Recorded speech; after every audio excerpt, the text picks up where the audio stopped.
Welcome to 3CT's Lauren Berlant Graduate Student Conference on Power Over Life and Death, Feminism, Abolition, and the State.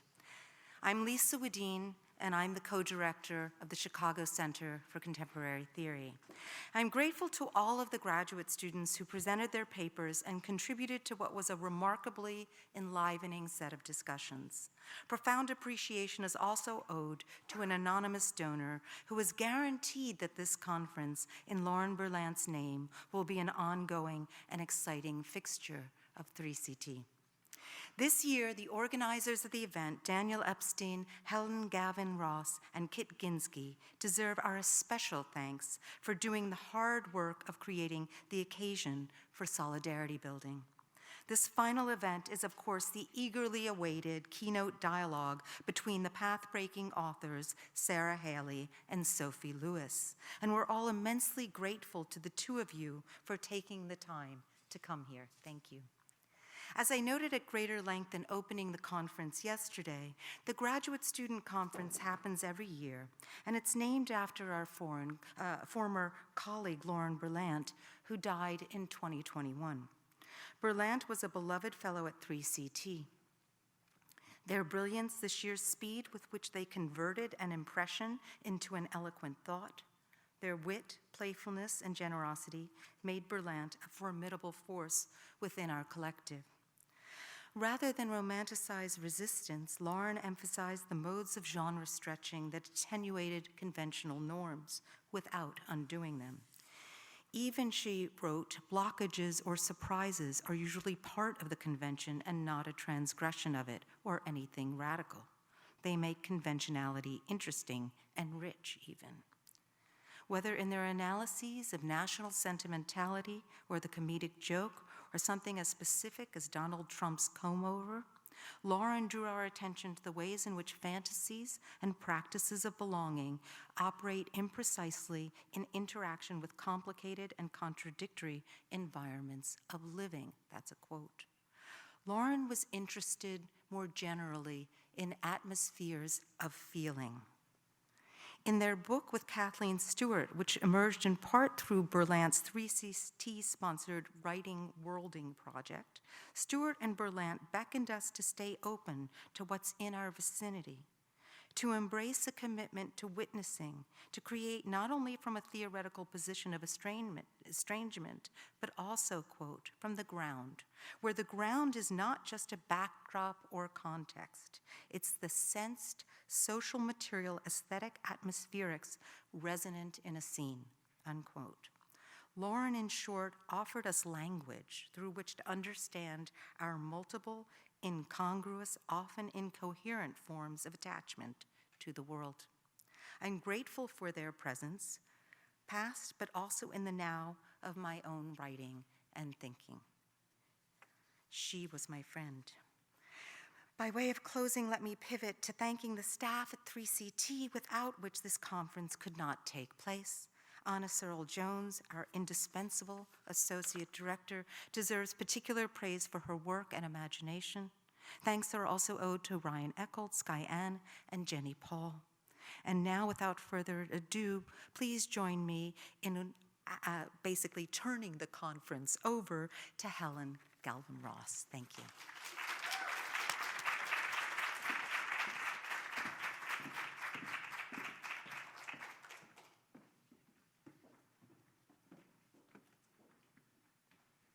Hi everyone, I'm Helen Galvin Ross. I'm a PhD student in the Department of Political Science, and I'm one of the three co-organizers of this year's Lauren Berlant 3CT Graduate Student Conference.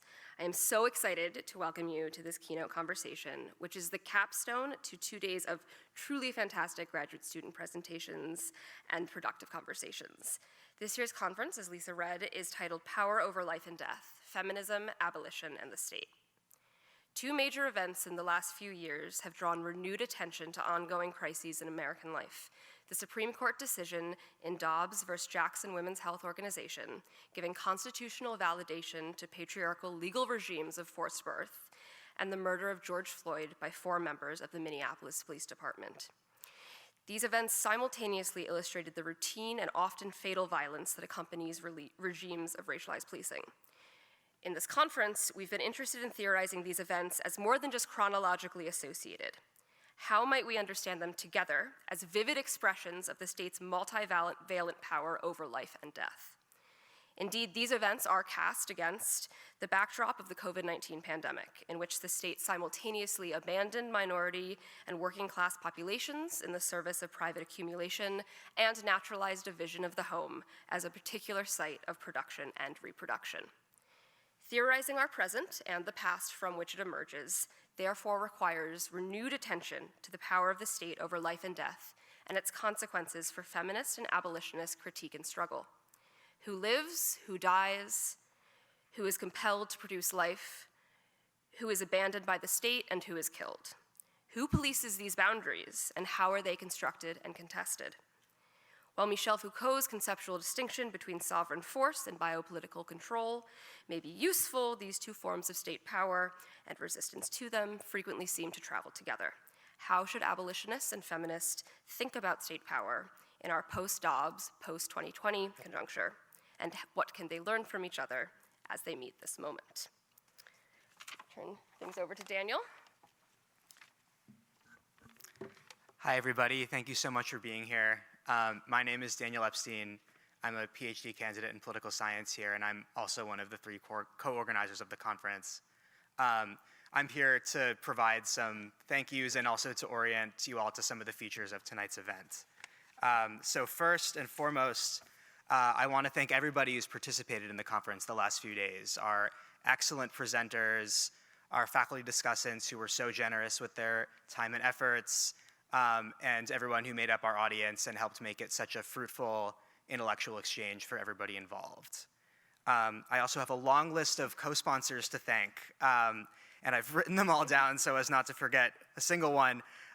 Thank you to the Center for the Study of Gender and Sexuality, to the Department of Race, Diaspora, and Indigeneity, to the Department of Political Science, to International House, where we currently sit in this beautiful space, to the Graduate Council, to the Posen Center for Human Rights, the Human Rights Lab at the Posen Center, the Center for the Study of Race, Politics, and Culture, and specifically their ongoing Reimagining the University initiative, the Institute for the Formation of Knowledge, and the Franke Institute for the Humanities. And I know I speak for all of my co-organizers when I say that it was incredible to see the level of interest from such different parts of our university, different orientations, different interests, different missions coming together to help make this conference a possibility. And I think it speaks to the importance and vitality of what we've assembled here to discuss. I want to echo Lisa in thanking the 3CT staff. They deserve at least 2 separate rounds of thank yous, and this conference could not have happened without them. Thank you to Jenny Paul, to Sky Ann, to Ryan Eckholt, to Anna Searle Jones, and of course to Lisa herself. Truly could not have done this without you all. Thank you to the staff of the International House, including Jocelyn Garcia and Michael Colma, who communicated with us as we made arrangements for the use of this space. Thank you to the Seminary Co-op and to Haymarket Books, who are outside selling titles both by our 2 speakers today and other titles of interest. Please do purchase books after the event. I also want to thank the For the People Artist Collective, who's provided their zine to us to distribute tonight. I'm holding it up. There are plenty of copies in the back. Please do grab a copy. And finally, I want to thank Rachel Wallace, who is the creator, along with members of the We Charge Genocide Collective, of the quilts that you see displayed around the room. Rachel was very generous to allow us to display these quilts, and we're happy to have them adorn our space. And I just want to read a brief note from the artist about this project, which is titled Gone But Not Forgotten. So, Gone But Not Forgotten is a collaborative quilting project creating a memorial quilt for individuals killed by the Chicago Police Department or while in police custody from 2006 to 2015. In collaboration with the grassroots group We Charge Genocide, Rachel Wallace planned and organized a series of peace circles/quilting circles where participants could read the victims' stories aloud while creating a hand-embroidered quilt in their memory. The circles provided a safe space where more than 200 people from vastly different neighborhoods and backgrounds could come together and discuss transformative justice, police accountability, and community safety. Together, we created a 6-panel quilt which stretches nearly 40 feet in length. Despite widespread public outrage about police killings and misconduct, and an ongoing Justice Department investigation into the Chicago Police Department, there is no public record of individuals who have been killed by the police. Gone But Not Forgotten appears to be the most comprehensive public collection of information about who has been killed by the police in Chicago. The names, ages, and dates of death featured on the quilt panels, as well as the victim information sheets collected in the binders on display, were gathered through a combination of official police records, newspaper articles, and information from victims' families. Many of the victims' names and stories remain unknown. 2 individuals whose deaths fell outside of parameters of the quilt, one who was killed in 1999 and another who was killed in a Chicago suburb, were included by request of family and friends.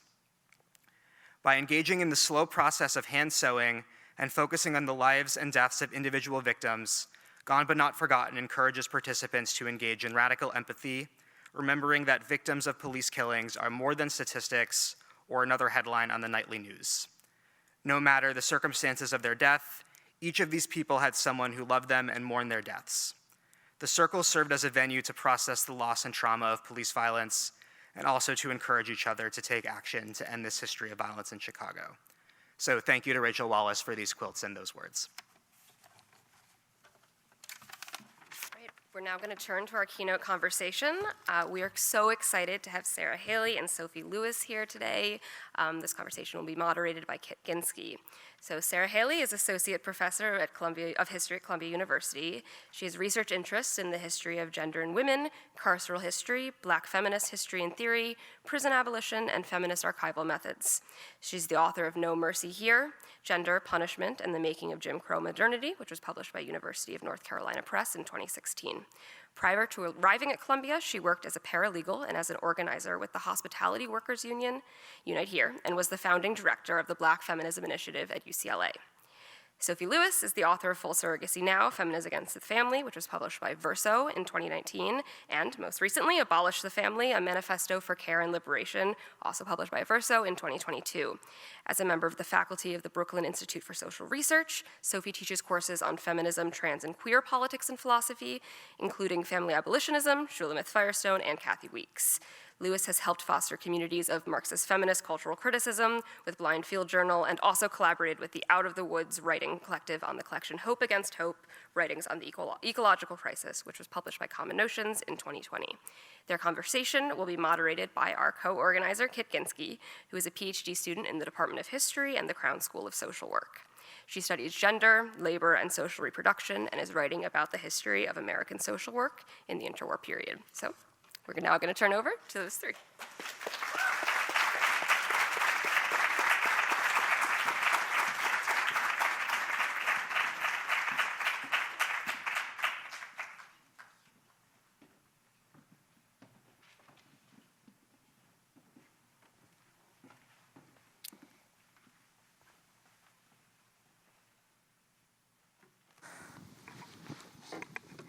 Thank you so much to everyone for being here with us this afternoon, and especially to all of the participants in our graduate student conference.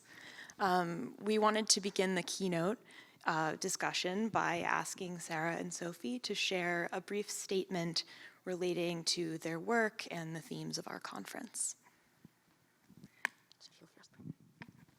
Can you hear me? Is this okay? Hi, everyone. I first really want to thank Helen, Kit, and Daniel for this incredible work that you've done to bring us together, everyone who has co-sponsored and sponsored this event.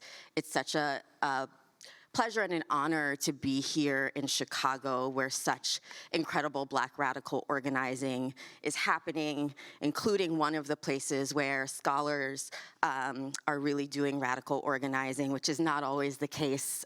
So it's great to see friends and to feel that spirit of organizing and victory here. And very pleased to be in conversation with Sophie about the really important and crucial ideas in your work. So I think it's an interesting moment in abolition study and scholarship.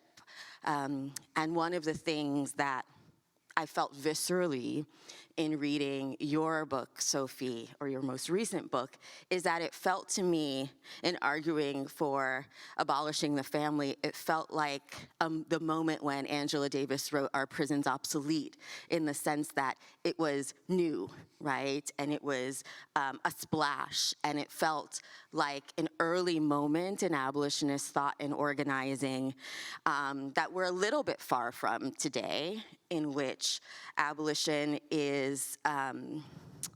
not seen as an impossibility. Carceral abolition, I should say, is not seen as an impossibility, even though it is often configured as an impracticality, right? But because of the amazing organizing work by so many scholars, organizers, feminists, abolition feels a little bit more embedded, I guess I'll say. And that actually was reflected, I think, we've been talking about this in the conference, in the symposium, in which, until the very last paper, abolition was not an object or a subject of analysis. It was a shadow. It was an analytic. It was something that clearly informed and defined the papers that, the really important papers that students presented for the past 2 days, but it wasn't a topic. And that's just, I think, an interesting reflection of where our scholarship is. And so I just wanted to begin by listing some of the inferences of abolition that I've seen woven into the papers thus far. So we've had inferences or questions about abolition of the future, abolition of policing, but emphasizing cop performativity and cop femininity, and abolition of carceral affects, abolition of the prison and its carceral labor regimes, including social reproduction, abolition of carceral ecologies, including those produced by militarism, bombing, abolition of carceral sociality and social actors, carceral landscapes, social landscapes, those that are ostensibly about care, such as the family visiting room, being elucidated as modes of violation and violence. We've had carceral geographies. We've potentially raised the question of the abolition of fetus worship, the abolition of carceral surveillance and neoliberal subjects and neoliberal subjectivities, the abolition of police violence and potentially police as violence.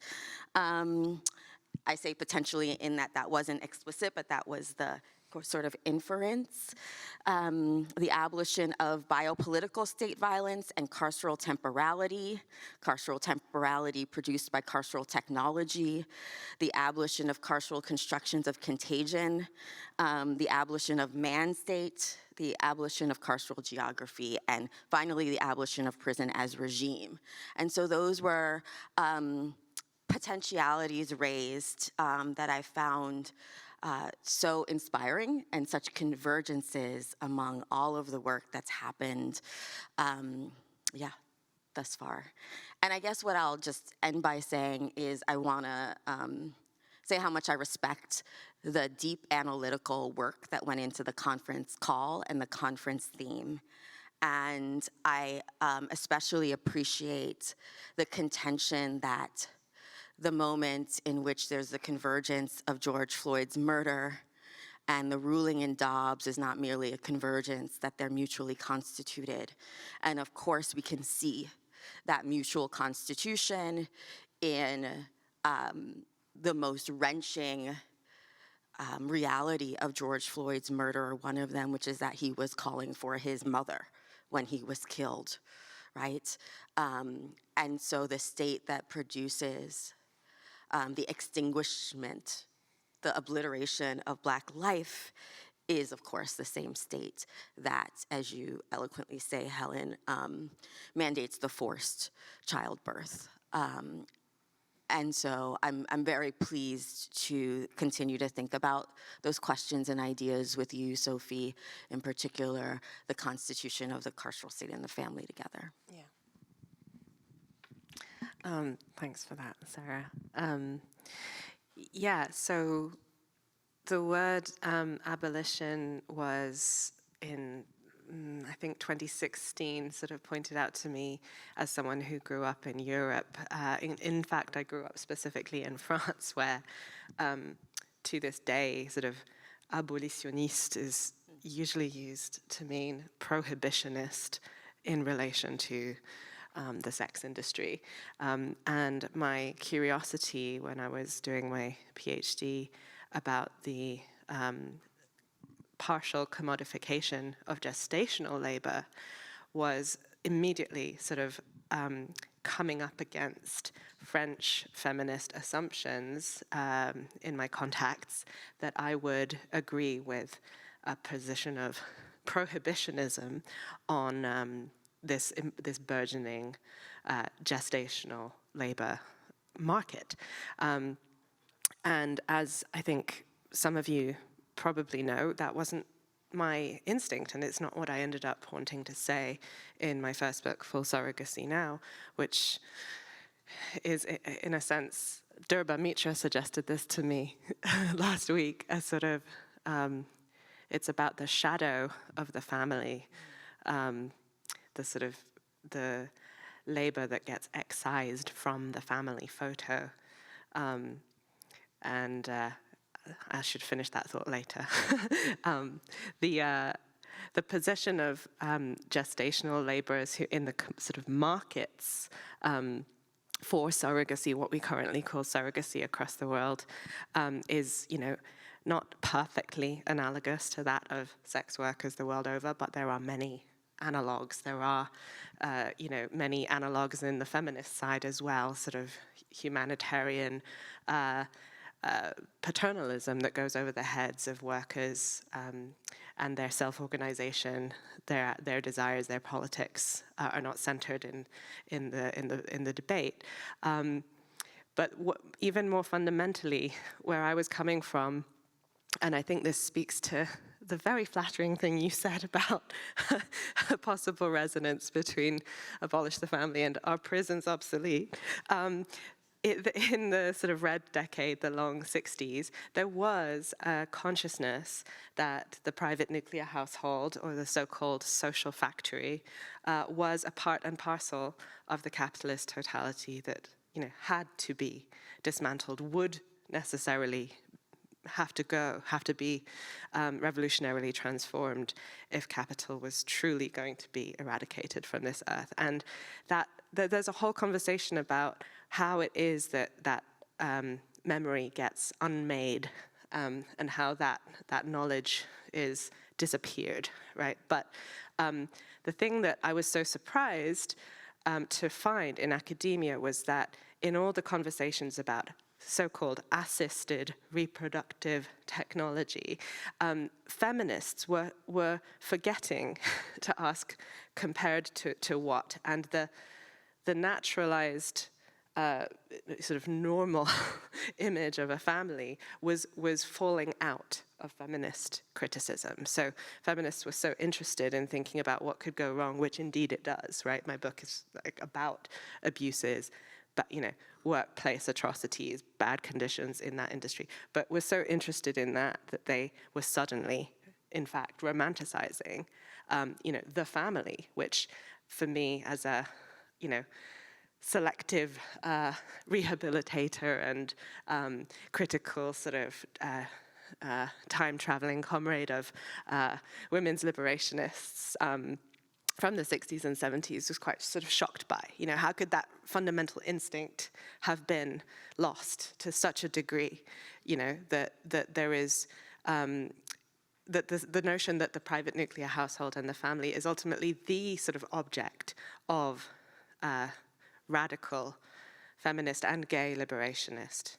critique, has sort of somehow floated off. So the sort of modest contribution I wanted to make was to say surrogacy can only exist with a presupposition of the proprietarian family. This word surrogacy can only persist inside a form of proprietarian kinship. And while there is a dystopian form of surrogacy all around us, and Angela Davis herself said this is nothing new, the so-called new reproductive technologies are nothing new in the context of the Plantagenet.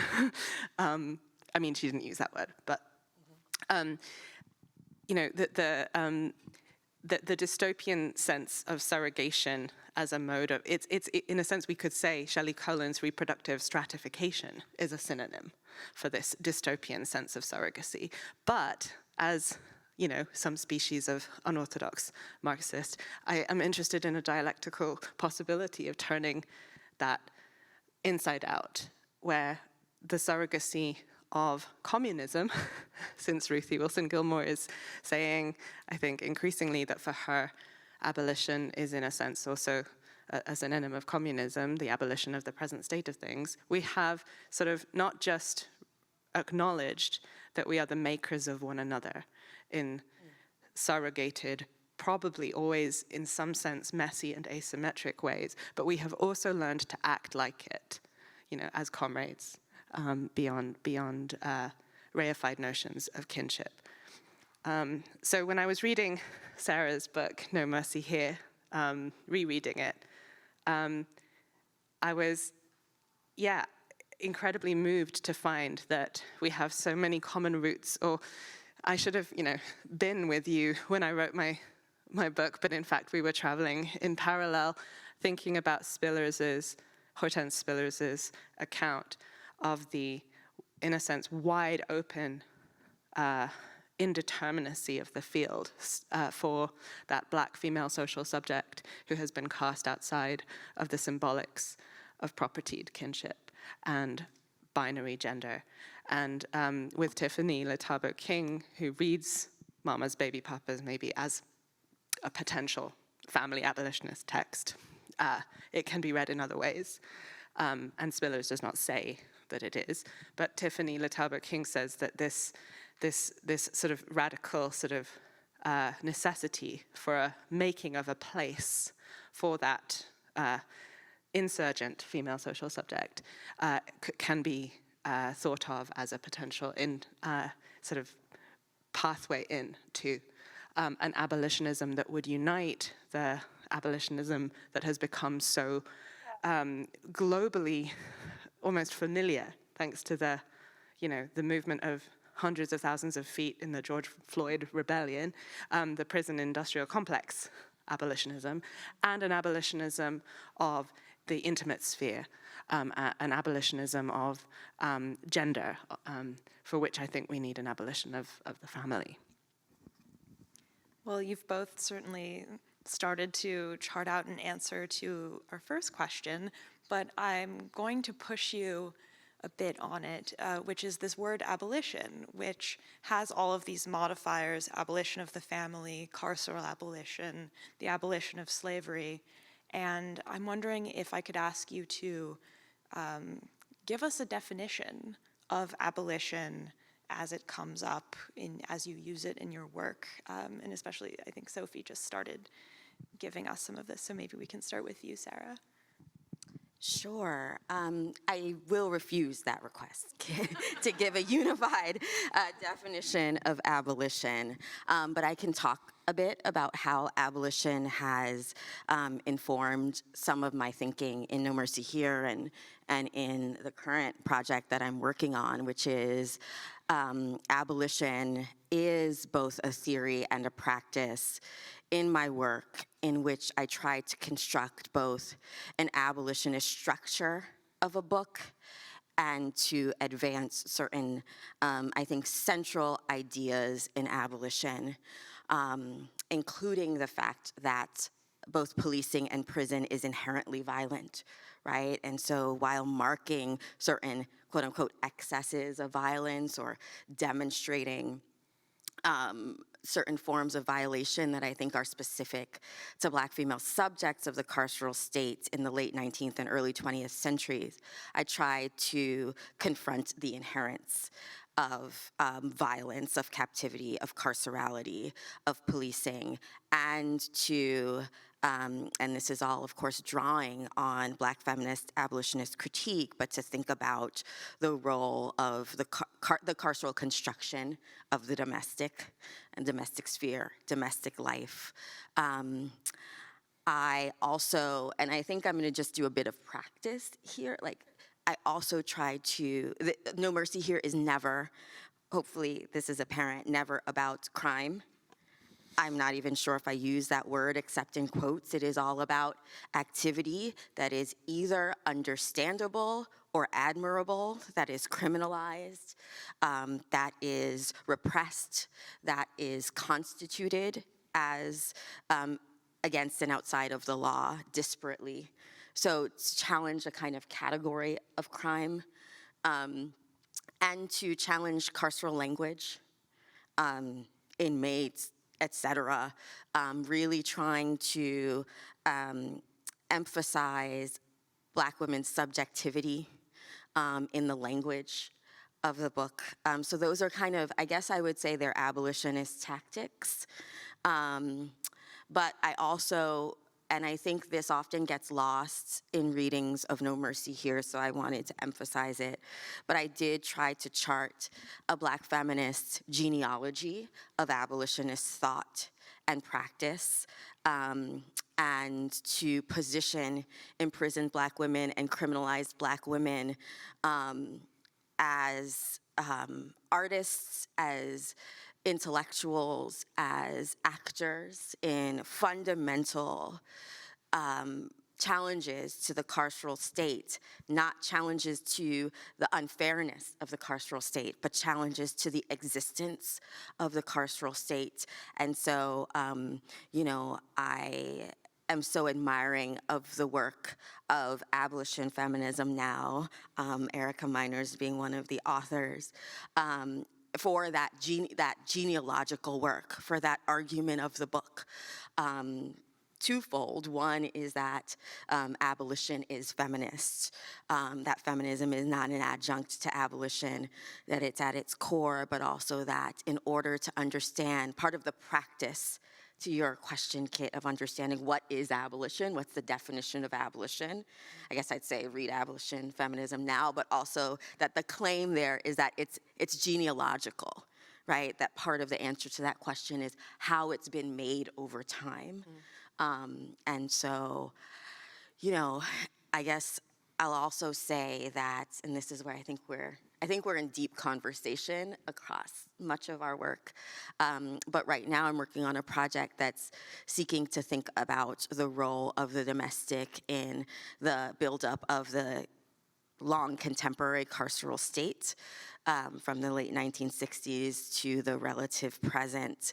And so the role of Black domestic life in carceral state buildup and expansion, but also so much of the anti-carceral activity or the abolitionist, variously anti-carceral and abolitionist activity that I trace in that work is happening in terms of relation. It's happening in the household. It's happening in, you know, Berlant's conception of a kind of crisis of the everyday rather than the crisis of exceptionality or state of exception. And so I'm trying to reckon with that space of Black life, Black interior, Black domestic, everyday life as being defined by everyday crisis and also being a site of incredible insurgent ground in confrontation with the most extreme violence, right, that one can contend with.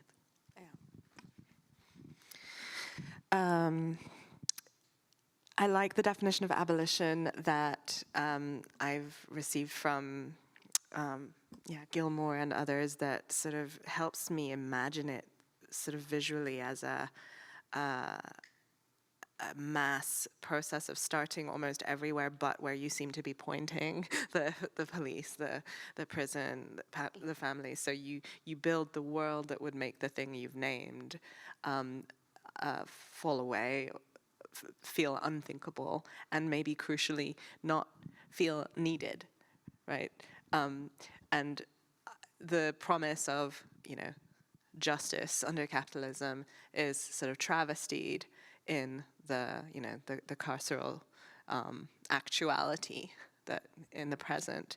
But the word abolition is the right one because of its sort of meaning of uplift and realize as well as destroy and transform.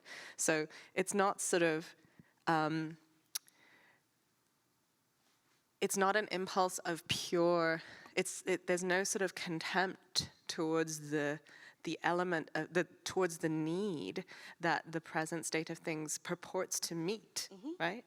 The need for safety, the need for justice, the need for belonging, for love, those are precisely what abolitionists are curious and passionate and interested to make real for the first time in history. Not to sort of say, we don't need justice, we don't need kinship, we don't need safety. Kind of on the contrary, right? It's being sort of seriously materialist about what the world in which that need would actually be met would look like. So that's sort of, maybe I'll keep it brief and just kind of stick with that. Yeah, I mean, I think that segues nicely into the next question that I'd like to pose, which is for you to flesh out the connections between carceral abolition and family abolition. And I think this is something that's obviously in the background of this conference, but it's also an open question because I think we're interested in whether or not there are tensions as well as points of connection between these two sort of theoretical schools of thought, but also practice. And I'm particularly thinking about the claim that we've all heard, which is that the family is a very important site for relief and reproduction and the production of resistance, especially for those who suffer from or who are targets of various forms of racial violence and oppression. And I think even if we don't want to sort of reify the family as being distinctly outside the state, this is a way that people experience it in their lives. And I'm wondering if your sort of vision for a family abolition that also connects to movements of racial justice and movements of broader liberation has anything to sort of say to address these ideas. I guess I can take a start at that, which is, emphasizing what you just said, Sophie, and drawing out Gilmore's argument, which is abolition is presence, not absence, right? Abolition is life, and she's saying life in rehearsal, and I think, emphasizing that formation is important, is important ground for thinking these connections. And so, abolition has always asked the question, what does one have to render obsolete in order for another world to be possible, particularly a world deemed impossible? And so, to return again to Angela Davis, our prison's obsolete was the second form of obsolescence that she theorized, at least to my knowledge explicitly, and the first was housework, right? Toward the obsolescence of housework.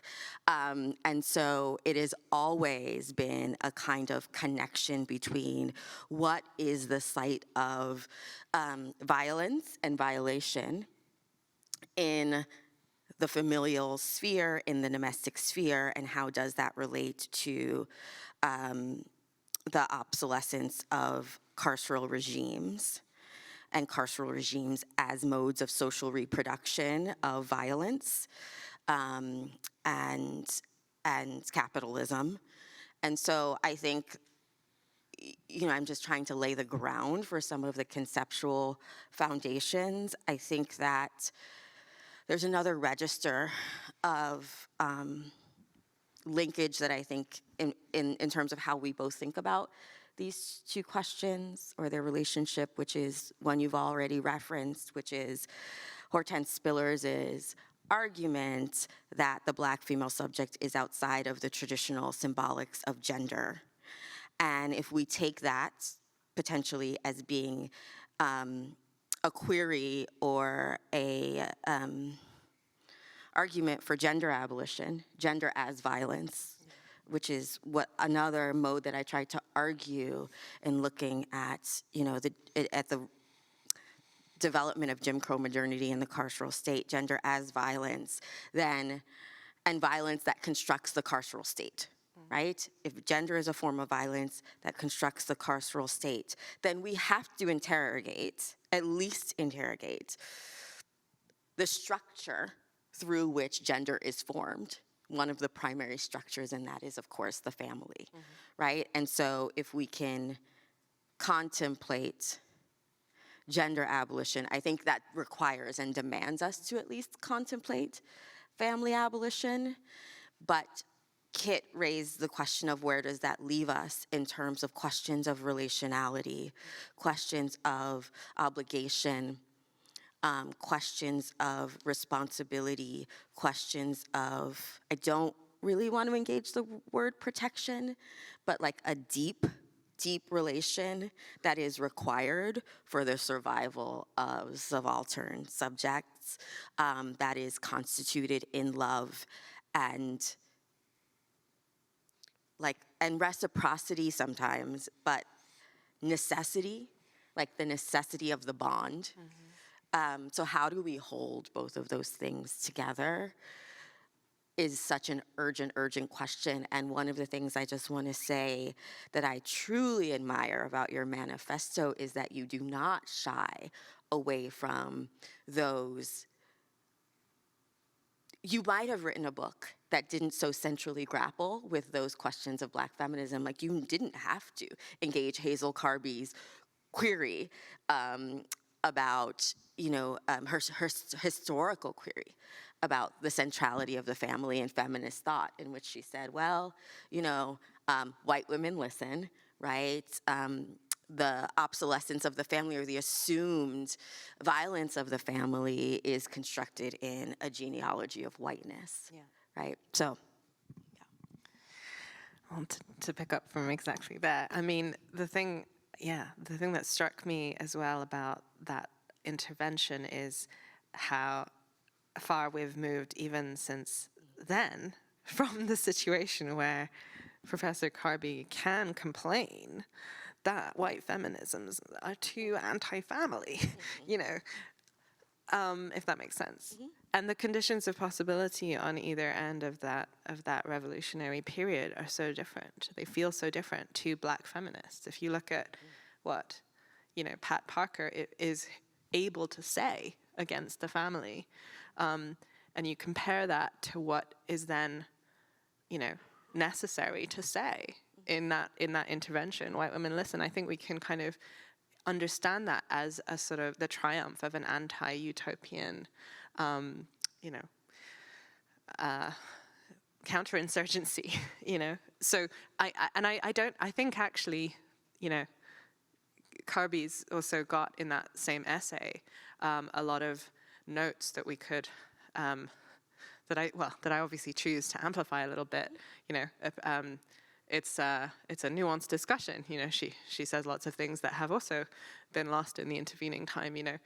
Black feminism's long history of critique of patriarchal domesticity, respectability, the couple form, the imposed sort of matrix of marital property aspirant sort of, bourgeois reproductive order that, going back to the, immediate aftermath of slavery, the Freedmen's Bureau had to kind of, as I've read Tara Hunter and others sort of recount it, there was almost a sense on the part of the settler colonial state that, of course, newly enfranchised, people of color would rush in to the joys of the family, but this didn't happen. So they almost had to kind of change their policy and begin immediately imposing and then policing, the family, which then you can draw. She draws this line to the sort of the horrific practices of sort of man in the house laws in the sort of era of the National Welfare Rights Organization and so on. But I think trying to add to what Sarah already said, I would maybe sort of flag the areas in which family law and family policing overlap with the carceral forms that, anti-carceral abolitionism is looking at. There are sort of areas of literal, I think, substantive overlap. The sort of conversations that I'm learning from practitioners of sort of, Dorothy Roberts' sort of students in the sphere of law who are thinking about how abolishing family policing could only succeed if the family as a norm were itself also, in a sense, abolished. That's a sort of perhaps an overly, perhaps I've sort of exaggerated the claim a little bit, but that would be the gloss I would put on it, that you can't actually have the abolition of family policing without the abolition of the family. And I suppose the way I would try and articulate that argument would be with reference to the economic function of the family that we are policed into, in a sense. I mean, I'm thinking 5 different things at once. Let me try and stick to one. Melinda Cooper says that the family kind of begins, in one sense, with the poor laws that make vagrants and anti and unproductive subjects the responsibility of kin for the first time. And so when I think about what the family is in relation to these movements that would abolish the sort of the carceral systems that ultimately serve class power, as well as colonial and sort of racial interests, we can't imagine, I think, a world in which people are truly free outside of class, outside of the compulsion to work in order to live, the compulsion to work in order to eat, without that unit of respectability and sort of gender formation and worker formation, which prisons rely on, to sort of rehabilitate the so-called criminal, to be responsible for the so-called reformed, I don't know if I'm fully finishing the sentence here, but my hope is that I will be sort of educated with others in the ways to sort of talk about this. My book is a chat book, right? I was asked to write it as a pamphlet. I've tried to put as much as I possibly can in it, and I'm glad you think that I did due diligence to the thing that I thought was most important after writing. Well, I tried my best to do due diligence to the one important thing that really came, most of all, up after writing Full Surrogacy Now, which was how I'd thought that family abolition might be a jumping off point, almost a sort of presumption, which I then needed to almost post hoc explain and lay out. And people were saying, how can you criticize the family when the family is being torn apart at the border, when the family is being abolished, by capitalism, and But that's where you leave the book. The ending is about family separation, and I thought that was very productive in returning to the first question about abolition, because we have to insist that what the state is doing is obliteration and what we're doing is abolition. Yeah. And that dichotomy is really productive in thinking about the forms of violence against familial relation, against people in configurations of care, that that is ongoing, and that is persistent, and that is annihilation, and that is, you know, obliteration, but it is not abolition. You know, and so I think that this question of the family really helps us to emphasize abolition as world making, as Adam has theorized. I'm going to ask one more question, and then we'll open up to a collective discussion with the audience, and we'll have microphones that we can pass around. But jumping off on what you were just saying, Sarah, I'm really curious to bring another one of the keywords of the conference into our conversation, which is state power. State power over life, state power over death. And I'm wondering if you could both speak a bit about how the state and forms of state power show up in your intellectual work, but also your political work, if you want to bring that in, because of course there's a continuum that connects those things.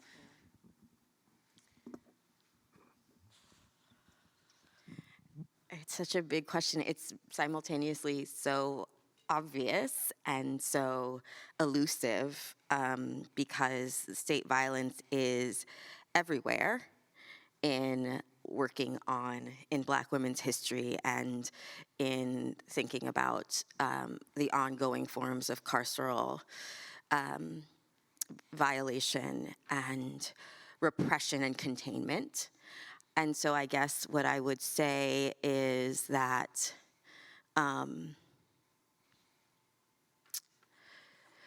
you know, trying to think simultaneously about the ways in which the state is imposing power through institutionality, through structured regimes of captivity, but also emphasizing, following Dylan Rodriguez, prison as regime, and part of that being the forms of power that are instantiated in intimate life and through affective forms of terror and forms of violation that appear to be unproductive, but are incredibly productive. And so one of the things that I trace is sort of everyday forms of violation of Black women in their homes that are never going to really be picked up in police or carceral archives, because they result in bruises, not deaths, because they are rendered through modes of humiliation, not like civil rights lawsuits, right? And so those forms of violence, and this was brought by Gabrielle in their paper, right? The violence that is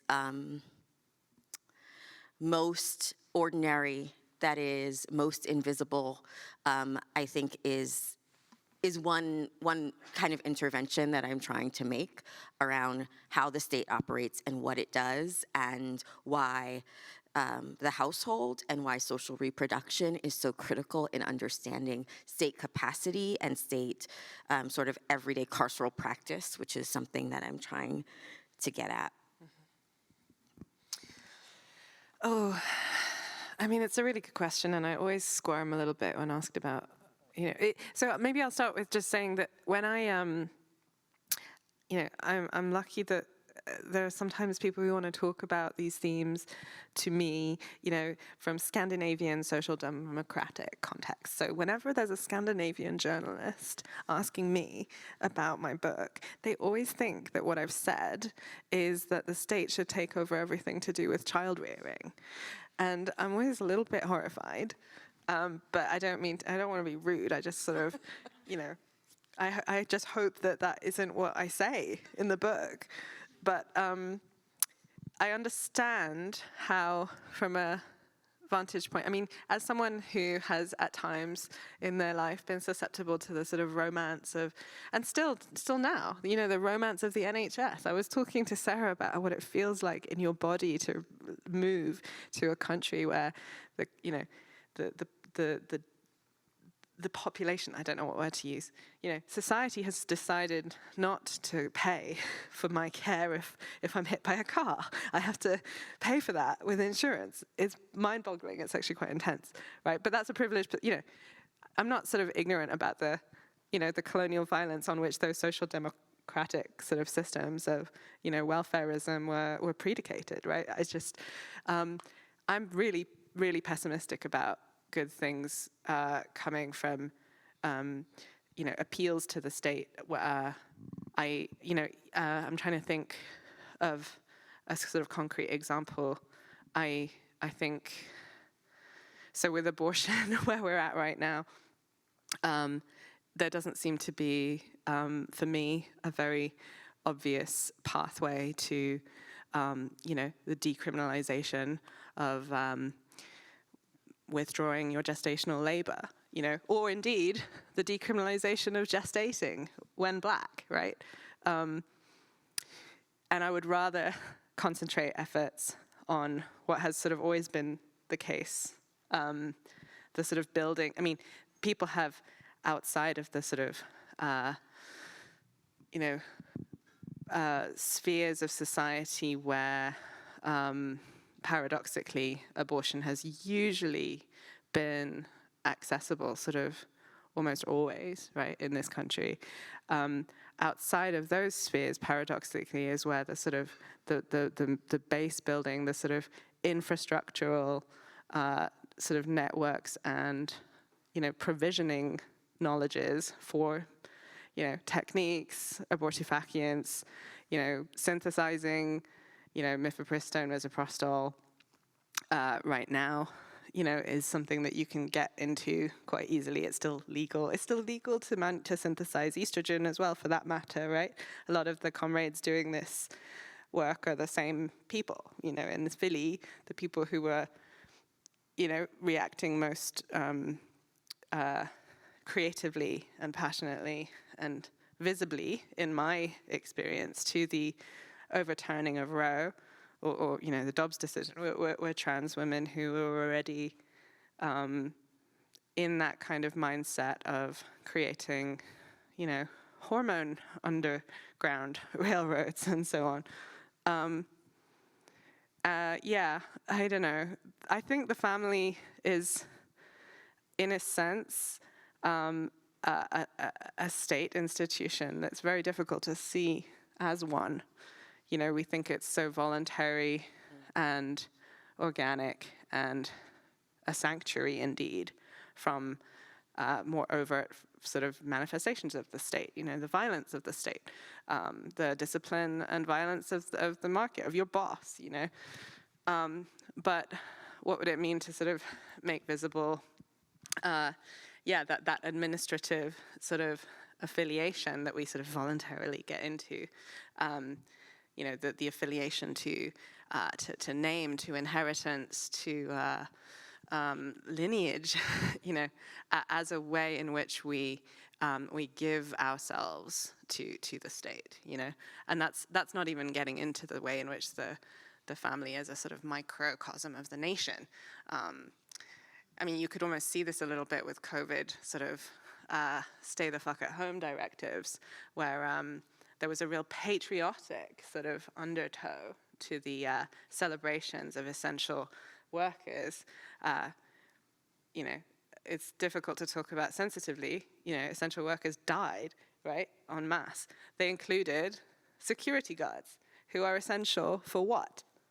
And essential for what is, a question that I think this conference theme asks, given that, there is a lot that we do in the home, social reproductively, in our caring labor and so on, that is essential for us and our sort of liberatory possibilities.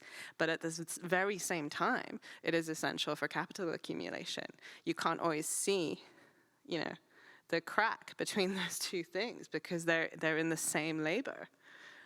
Sorry, I'm rambling. No, I was just gonna, that is, the set of concerns that you're bringing up is related to a question that's been on my mind in engaging your work, which is, it reminds me of Angela Davis's argument in Reflections on the Black woman's role in the community of slaves, right? That the labor that intimate labor was the only labor that wasn't fully capturable by the state or by the plantation, right? By slave owners in reproducing the slave economy, right? It was the only labor that wasn't fully capturable. It was capturable, right? But not fully capturable. And so it just makes me think about a question I had, if I can, is whether, if we follow Davis, if we follow Cohen's arguments around queerness, if we follow Snorton and Spiller's, you get a kind of subject in which, like, the welfare queen or the monstrous Black subject or Black transness is anathema to normativity, right? That is an insurgent ground, and I wonder whether, like, there is something about a racialized family life that you're seeing as, like, is there something paradigmatic around abolition of the family that's in that kind of set of relationality, or is that wholly a future ground that we're working toward? My friend, that's great.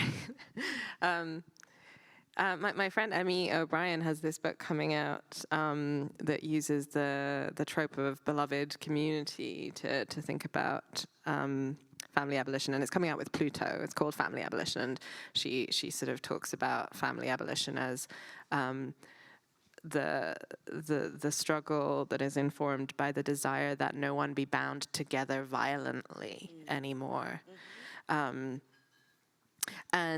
she also says that those families that have the most sort of skillful knowledges accrued through time of sort of anti-dominational care are probably those that are most amenable, that may be most amenable to self-abolition. To go back to that essay by Tiffany, the Black Pessimisms and Feminism, about the abolition of Moynihan's, quote unquote, Negro family, she kind of gives me this perspective of how one might be needing the Black family, be devoted to it, and to the life, as she puts it, of the Black intramural, and nevertheless perceive that for the ultimate, fulfillment of everybody's sort of freedom birthright in that diasporic Black family, she talks about the family as a logic of sort of coerced interdependence would have to be abolished. So rather than kind of thinking of family abolition as something that, you would be for, but maybe could we do my one last, please? She sort of reverses that and thinks that, those of us who have the very sort of violently produced, inevitably, sort of skillfulness in the art of going beyond survival, into thriving. It's perhaps those people who, it's not a question of deserving, is it? But that there's this kind of courage that has to perhaps come from this place of a self-abolitionist nature, right? And it's the Black feminist sort of, debate that you draw out in your No Mercy Here, where you talk about the club women who have this kind of uplift politics and an anti-state abolitionist politics at the same time. Sometimes you have the two sort of lineages, the two arguments in the same person, in the same activism, but you have the notion that, and sometimes maybe you do strategic essentialism and you say, we need such and such affordances from the state under the name of family. And then at the same time, you're conscious that there is nothing for us there in that family, that there is ultimately no freedom for us there. That's such a great conversation that we're already having, and I think we'd like to give people in the audience a chance to join in. So Daniel has a microphone, and if you'd like to ask a question, you can raise your hand, and he'll be able to bring it over to you. I think we have...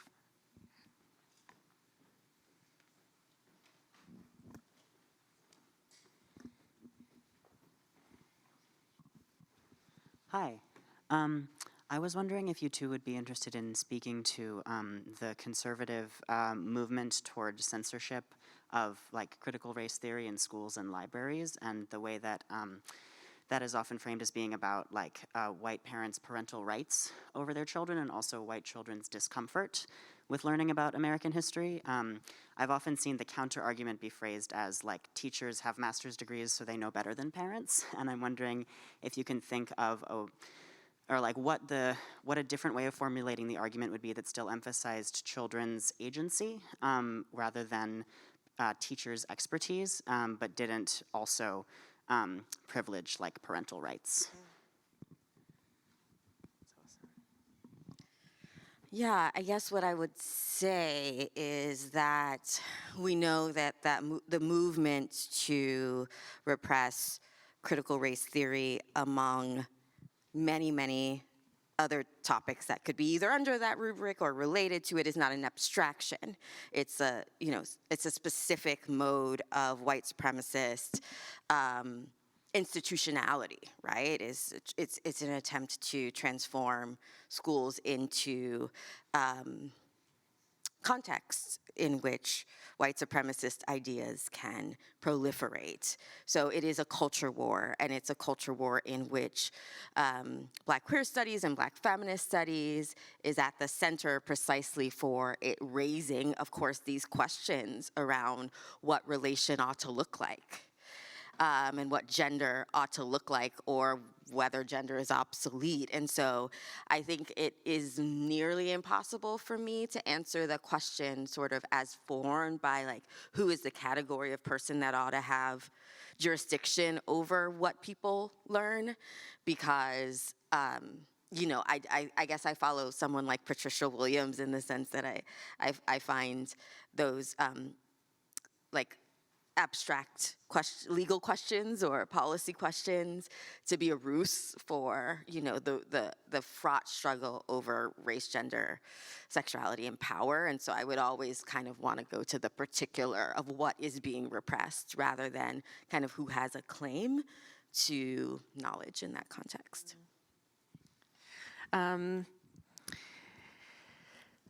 The moral panic about CRT in schools seems increasingly to be indistinguishable from the moral panic about the trans child, doesn't it?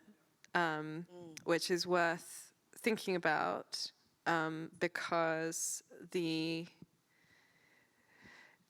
desire for a future that might be different in the children whose minds are in this ontology of education kind of being just filled from on high, unidirectionally, is apparently, threatened. It's the desire for something that could be different would be potentially sort of like engendered, germinated, inseminated through these sorts of forms of knowledge, right? The knowledge of the history of this country, quite simply, and in a sense, also the knowledge of the character of gender. Who is the parent who has this right to what? It's not a Black parent, and it's certainly not a trans-affirming parent. Amazingly enough, if you're a parent who has a non-cis-sexist ontology that you wish to instill in your property, your progeny, you're not really part of this politics. There's no one out there defending you in the Republican Party. it's a very specific parent, and it's a, you know, anyway, I've made the point, but it's, yeah, it's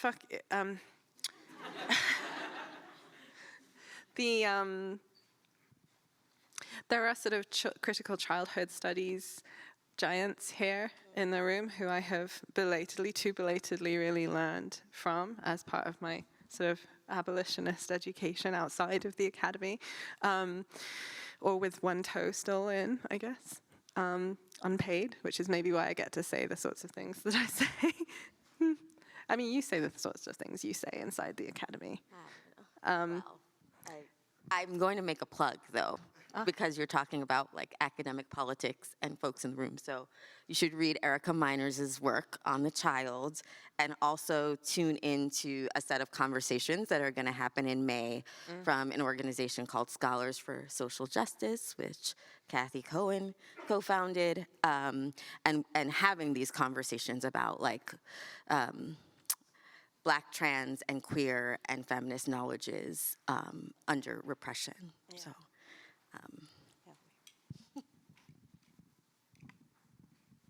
I see a few other hands.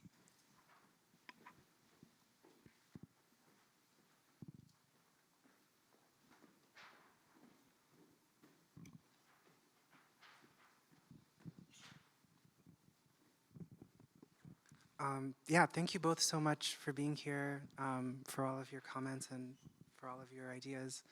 I wanted to ask a question about abolitionist moral visions. I think, you know, it's really important that we continue to like frame abolition as a positive project of like transforming the political economic conditions that create carcerality and that, you know, make the family a hegemonic structure for kinship, because those are the ways that we build solidarity with other movements, and because that's, you know, like how people will be able to like see themselves in like a future that's abolitionist. But I also think that, you know, sometimes like the question of like what kind of moral visions are sustained by ideas of family and by, you know, carcerality, you know, sort of like, it becomes sort of, it's left to like, sort of like an after, right? And I think that, you know, especially when we think about how people respond to abolitionist claims, I mean, in, you know, like the case of like carcerality, innocence and guilt, you know, like they sort of like remain as like this like unanswerable question that, yeah, make it hard to like imagine what a future would be like without those concepts grounding how we think about justice. And similarly in the family, I think, you know, Sophie, you mentioned this briefly, but, you know, like this idea that, oh, well, you know, I love my mom, right? So, right, like, you know, like this idea that like there's a moral value attached to care work that separates it from regular work. And so I guess I'm thinking like, how do we create alternative moral visions about, you know, care, justice, safety, so on, that don't rely on, you know, sort of moral visions about, you know, what good family looks like, what good kinship looks like, what innocence is, what guilt is, et cetera. Yeah. How do we do that? No pressure. You've always gone to go first. Oh, You don't have that's to. a hard question. First of all, thank you for your work earlier today. I think that, in fact, in your own research on alternative collectivities, I shouldn't say alternative, right? But like insurgent collectivities and queer collectivities that are organized and crafted and created outside of the boundaries of normative family, we find practices of care, you know. I mean, I guess I want to say you've given us that example in your own work, which makes me want to acknowledge, you know, what Mariam Kaba often argues for 1 million experiments, also argues that we're already doing abolition in all of the ways people respond to harm without calling the cops. And that is true for care too, right? You know, you have these moments, COVID,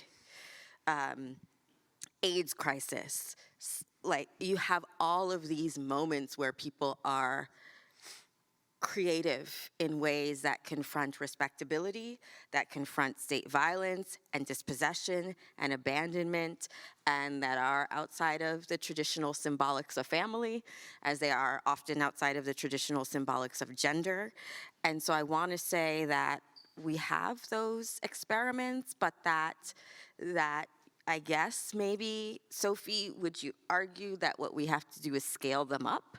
Like, is it about their proliferation? Is it about their circulation, or the scale upon which we have care that actually confronts the violence of carceral care, which is one of the moral values of carcerality, right? It exists in, the euphemistic language of prison beds, not prison cages, and in the prison health system, and in all of the ways that family regulation, there's thousands of examples, right, of carceral care as a moral value. So that's an approach to an answer. I just saw a screening of How to Blow Up a Pipeline, and I'm very much in the mindset of,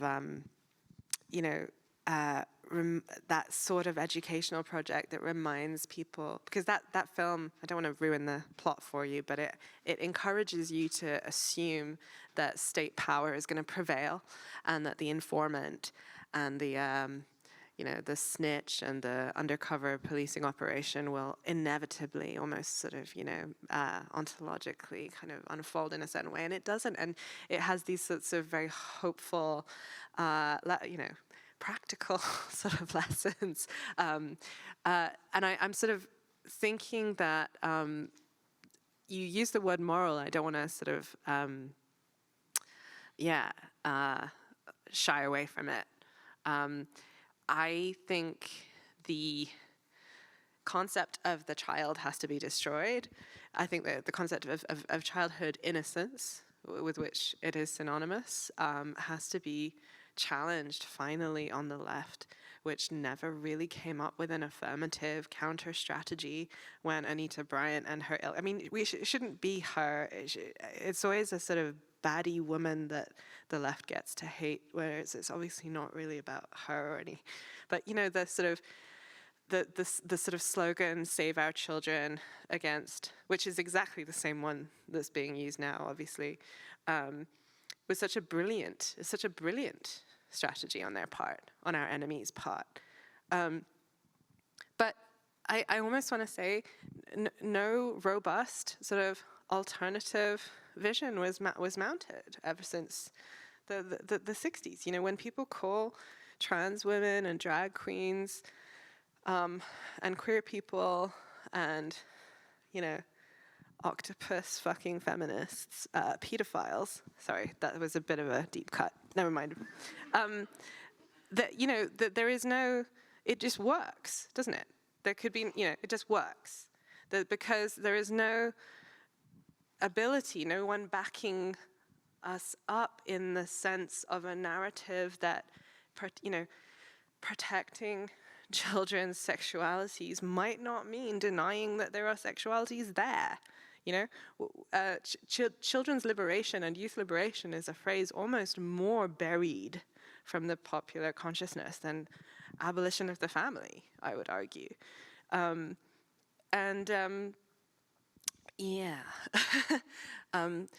a sense, we're pretty fluent, I think, thanks to the work of anti-carceral abolitionists in identifying how astonishingly violent that rubric is in the context of, no angel being applied to the victims of murder. But we're less good at seeing and calling out the violence of the category of innocence when it is applied to people in schools who are being normed and torn away from anti-cis sexist parents in the name of the family, and who are having their fertility really creepily kind of prioritized as a matter of national security. Because if you listen carefully, the sort of trans panic about kids is all about the fertility of young people. And yeah, how would that look? How would it look to have a politics of anti-innocence that is sort of unafraid and care-centered, and willing to sort of challenge sort of this erotophobic kind of there's a meeting in the middle that happens all the time. Yeah, maybe, children shouldn't be at Pride or whatever. There's this kind of inching to the right that the left seems willing to do on these specific questions that I would love to see, full-throatedly changed, just discursively.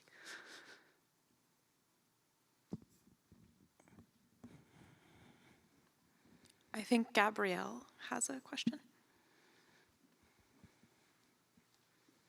Hi, thank you so much for this conversation, and thank you to the organizers. I'm kind of picking back up on something Professor Haley said about kind of like everyday forms of violence against people, and to be fully transparent, it's not wholly my question. It's something that I saw someone post about on Twitter. I can't remember who it was, but I've been thinking about it. And so I've been thinking, I think the question was whether like there's a line between like forms of spectacular violence and forms of quotidian violence. And I guess I'm just thinking things like police executions, we see people die in the street, but forms of everyday violence, we see people get arrested and then they end up dying from being starved in jail, from not receiving medical treatment. We see ICE releasing people like hours before they die because they're sick. And so I'm just thinking about like, how do we think about, is there like a line between spectacular and quotidian violence, and like, what's the difference here? And like, I don't know, just how do we think about this?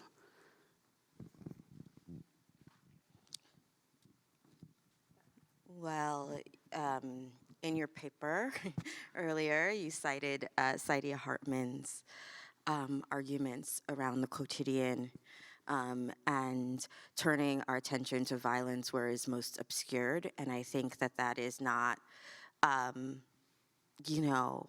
just a kind of critical turn.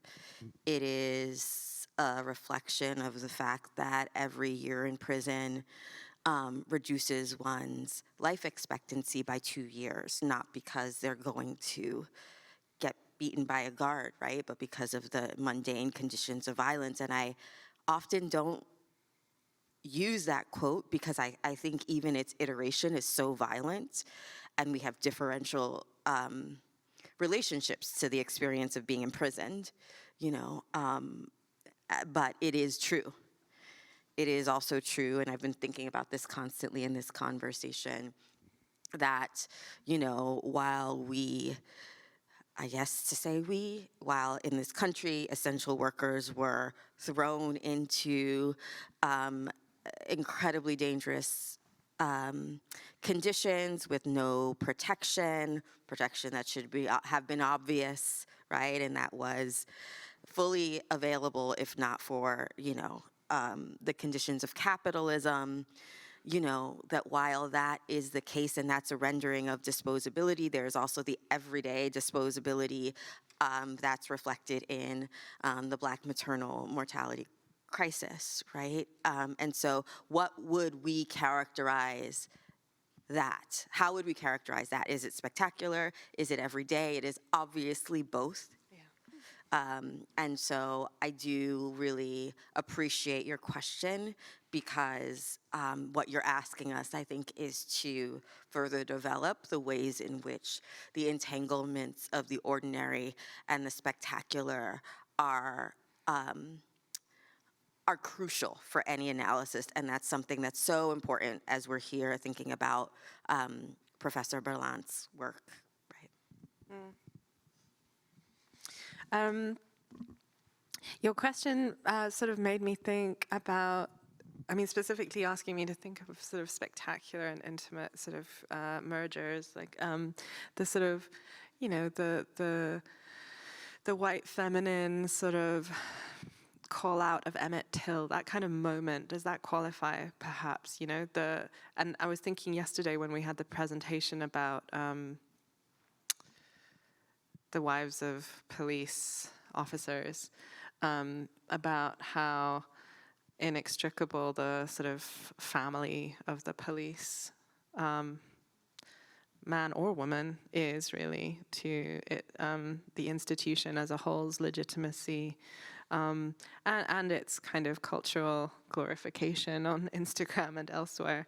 But there's also, I think, a need to do a much more difficult thing, and Annie Olaluku-Teriba in the UK is one of the people pushing in this direction to sort of, and Jennifer Nash here, to sort of move beyond the, you know, obviously necessary and vital and urgent kind of defense of Black mothers and Black mothering practices into a recognition that also, you know, also Black women participate in patriarchal motherhood.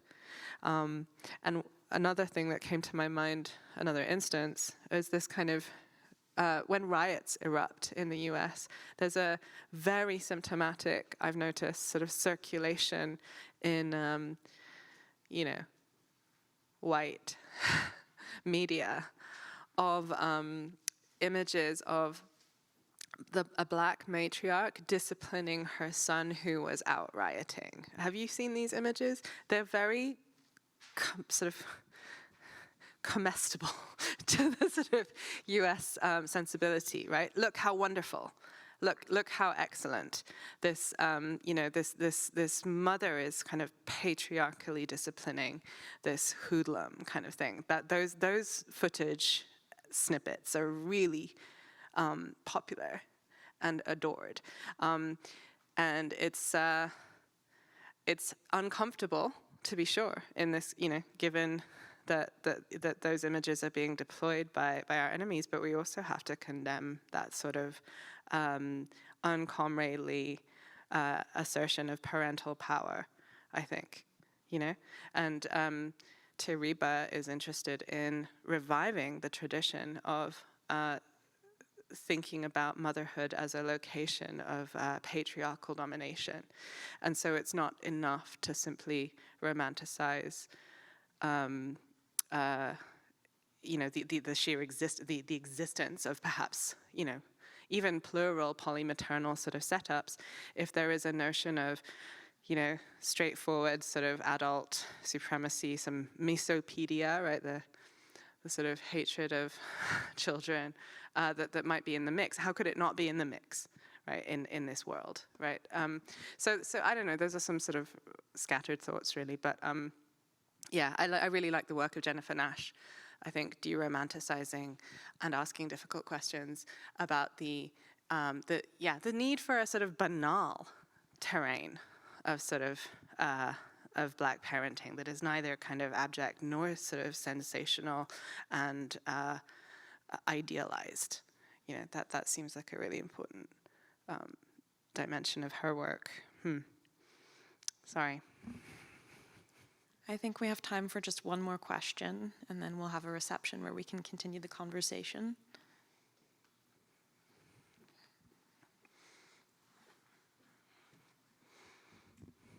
Hey, thank you both so much for your work. I'm just wondering, in like 2019 and 2020, there was a lot of work going on with like Decolonize This Place in New York in particular around identifying the museum, like they were focusing on the Whitney Museum and MoMA in particular as sort of elements in the network of the carceral state that were involved in like processes of gentrification, dispossession, exploitation of labor, and also policing.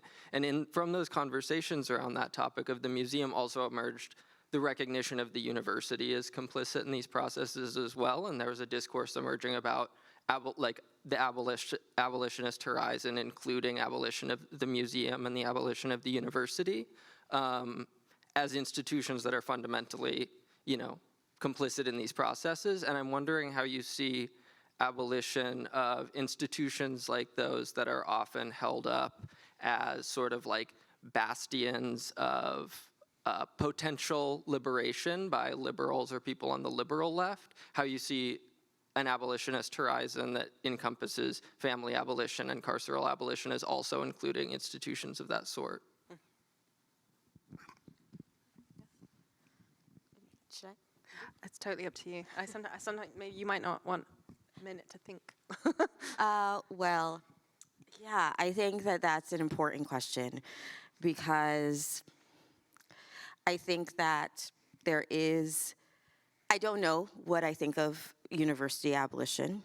I certainly deeply feel urgently the need for university transformation and probably the need for something to be built that's not called a school or university. I mean, schools are so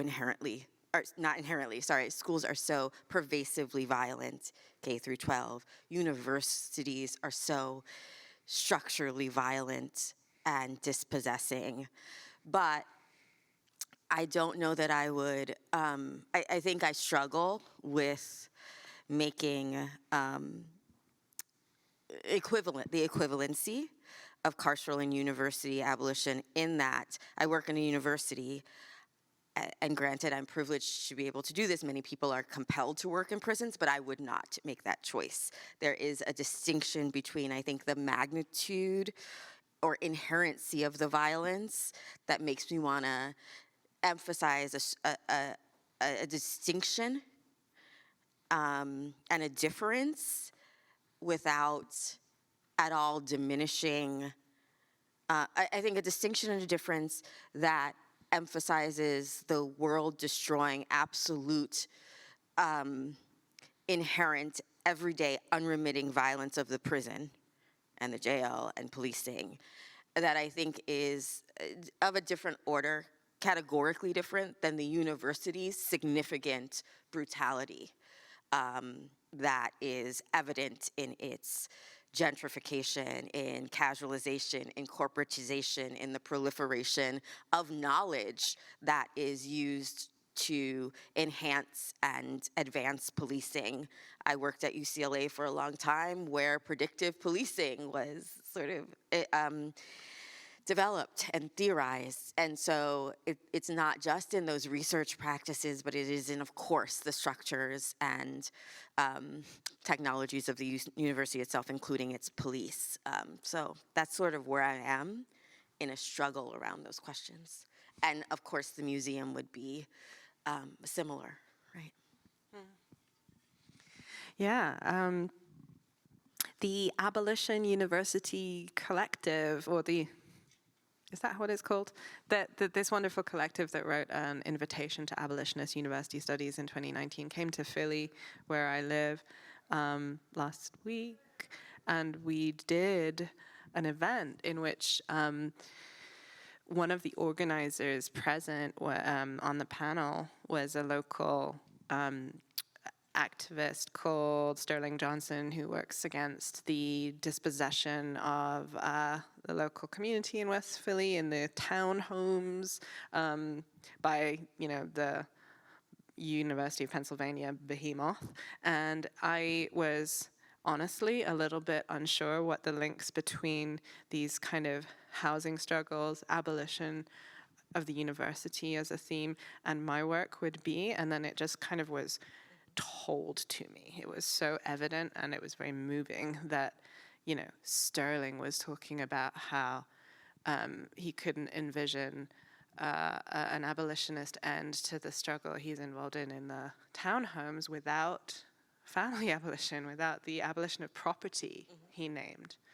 And, the university abolitionists were talking about how inextricable, the university in the present is from the police, from private property, but also in and of itself being a kind of instrument of privatized sort of individuality and the sort of ambition that, gets kind of channeled via inheritance, via debt. It's families who get into debt substantively to, put their children through these sort of higher education echelons in the hope of some sort of, class ascendancy. What would, education look like in an abolished sense, right? The justice that we want to abolish by abolishing prisons, the care and the love that we want to abolish by abolishing the family, the education that would be truly uncoupled from any kind of economic imperative to form, productive subjects, workers, earners, exploiters, owners of the means of production. I find it exciting to think about, and I'm always reminding people that, Malcolm Harris in Kids These Days talks seriously about the school as a site where workers are made to work, wagelessly, and how important it is to not romanticize school, even as we stand in solidarity with sort of striking teachers and so on. And we, recognize that teachers, just like I would argue many, many people in society, I almost kind of want to say all, but I don't think that's right, have a sort of collective responsibility, a sort of moral authority vis-a-vis, everybody else, including young people, and that one of the strange things about this society, and probably the UK too, I try not to go back there, it's awful, but at this point, given that it's the turf spasm has reached such extraordinary proportions, but you can't. It's as though in many, I don't know, maybe not everywhere in this country, but in New York, where I used to live in 2011, I feel like asking a child any kind of question or that isn't where is your mom or dad is kind of it's a little shady, that there's a sort of huge prescription on intergenerational communication that isn't from a sanctioned figure. But in the 70s, when people were talking about groomers, they were, substantially working class women talking about family members and figures of trust, priests, dads, uncles, husbands, and they weren't talking about drag queens reading books to your child in public libraries, and they weren't talking about educators who are now the groomers. It's me. Noah Zazanis has a good essay about how the family is the ultimate sort of grooming mechanism into cissexuality, right? We can probably go too far with the kind of, we're not going to kind of reclaim the term grooming, right? But, the idea that that there is a sort of collective responsibility for education, and that education flows more than one way, and that children know things and teach us about them and have desires about the future and have political agency and force, that's something that we need to put at the center of any kind of, abolition of the university, I think. And for those of us who are interested in the local conversation around these questions, there's a very timely event coming up on Monday evening on Zoom, sponsored by STOP, Southsiders Together Organizing for Power, which will bring together different generations of activists from the University of Chicago, including the Trauma Center Coalition, and there will also be a keynote and conversation with Devarian Baldwin. So we can continue the conversation then. But for now, we'll be wrapping up our conference. So if you could join me in thanking our keynote speakers and all of the graduate students who presented their papers. And please join us for a reception. We have Syrian food in the back. And please take an opportunity to look at these quilts too, because they're One more spectacular. thank you for the organizers, though. Congratulations on a wonderful conference.